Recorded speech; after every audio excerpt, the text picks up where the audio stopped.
You know that feeling, right? You're scrolling through the internet, you click on a video, and suddenly it feels like you've landed in a foreign country with no translation guide. It's just chaos, a secret language that makes no sense. Well, today we're going to crack the code on one of the wildest dialects out there.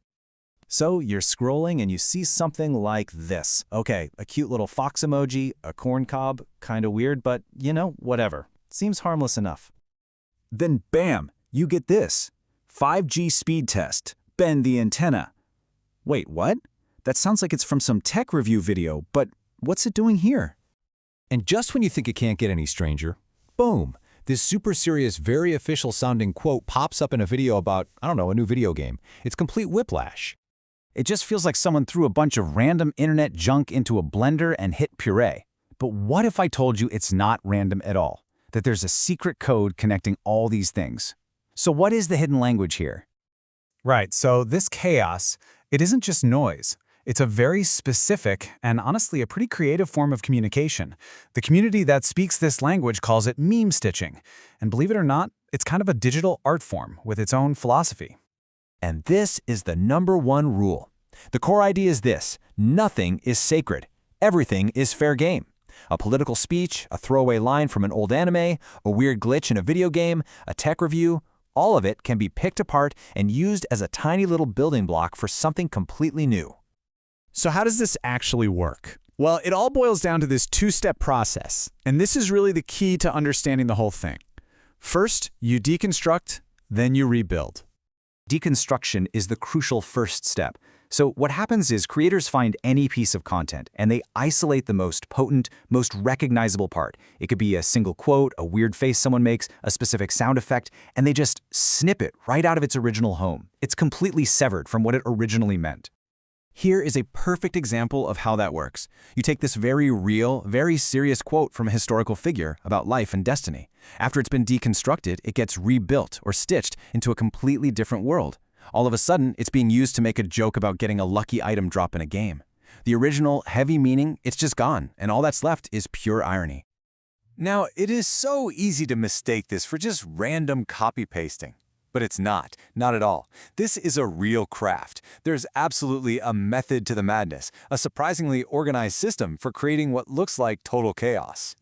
And the creative process is way more structured than you'd think. A creator starts with a totally normal idea like, I'm going to review this new phone. They'll write a basic script, but then the magic happens in that last step. They go back through and strategically weave or stitch all those deconstructed memes into the story. It's a very calculated layering process. And that density, that is the whole point. They're aiming for an incredible information overload. The challenge, and the fun for the viewer, is to see just how many of these stitched-in references you can actually catch. It basically turns watching a video into a game of cultural trivia. So where do they get all this material from? Well, the palette they're painting with is just huge. They are pulling threads from literally every corner of culture you can imagine to weave together this rich and kind of insane tapestry. The tech world is a total goldmine because it's already full of these passionate arguments and really memorable catchphrases. So lines from famous reviewers, those nerdy debates about screen technology, or even that old joke about someone claiming they wrote their own OS, it all just becomes part of the shared vocabulary. Of course, niche subcultures like gaming and anime are especially fertile ground. And why? Because they're already built on inside jokes. So you grab these obscure lines from old games, specific slang from internet forums, or those wild fan comments about virtual YouTubers, and you stitch them in.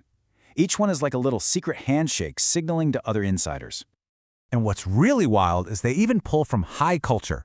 You'll see serious historical quotes, memorable lines from action movies, and even philosophical logic puzzles just thrown into the mix. It's that clash, that juxtaposition, that creates the comedy. It's everything. So you might be thinking, okay, I get it. It's one giant inside joke. But it's actually more than that. This chaotic language serves a real, meaningful purpose for the community that uses it. For one, it's an incredibly dense, super high-speed way to communicate. A single stitched phrase can carry layers and layers of meaning.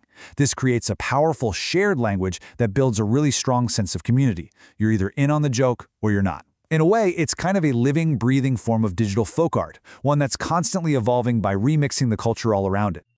Ultimately, that's what this all is. It's not about destroying the old culture, but about taking all of its threads to weave something entirely new. It's a way of talking about the world right now by endlessly reinterpreting the past. And that leaves us with a pretty fascinating question to think about. In a world that is completely saturated with content, is this dense, layered, remix-heavy way of communicating just a niche internet trend? Or are we getting an early glimpse into the future of storytelling itself?